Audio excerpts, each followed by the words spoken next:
بسم اللہ الرحمن الرحیم۔ السلام علیکم ورحمۃ اللہ وبرکاتہ۔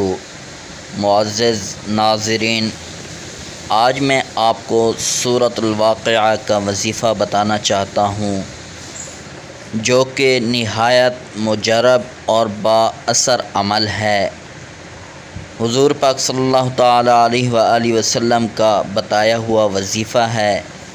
رزق کی فراخی کے لیے اگر اس عمل کو، اس وظیفہ کو اپنا لیں گے تو انشاءاللہ رزق کی تمام پریشانیاں ختم ہو جائیں گی۔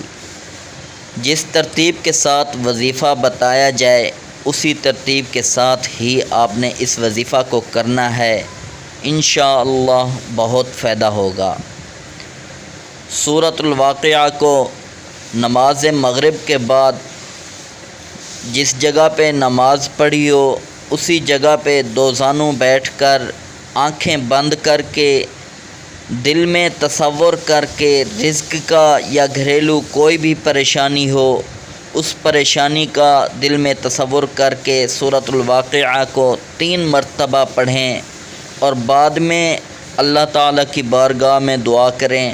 انشاءاللہ اللہ تعالیٰ تمام پریشانیوں سے اور خاص طور پر رزق کی پریشانی سے نجات عطا فرمائے گا۔ اللہ تعالیٰ سے دعا ہے کہ اللہ تعالیٰ تمام مسلمانوں کی پریشانیاں دور فرمائے۔ اگر آپ ہمارے یوٹیوب چینل پر پہلی مرتبہ تشریف لائے ہیں تو مہربانی کر کے ضرور سبسکرائب کر لیں اور ساتھ میں لگے بیل آئیکن پر بھی ایک مرتبہ ضرور پریس کر لیں تاکہ ہماری تمام نئی آنے والی ویڈیوز کا نوٹیفیکیشن آپ تک بآسانی پہنچ سکے۔ جزاکم اللہ خیرا۔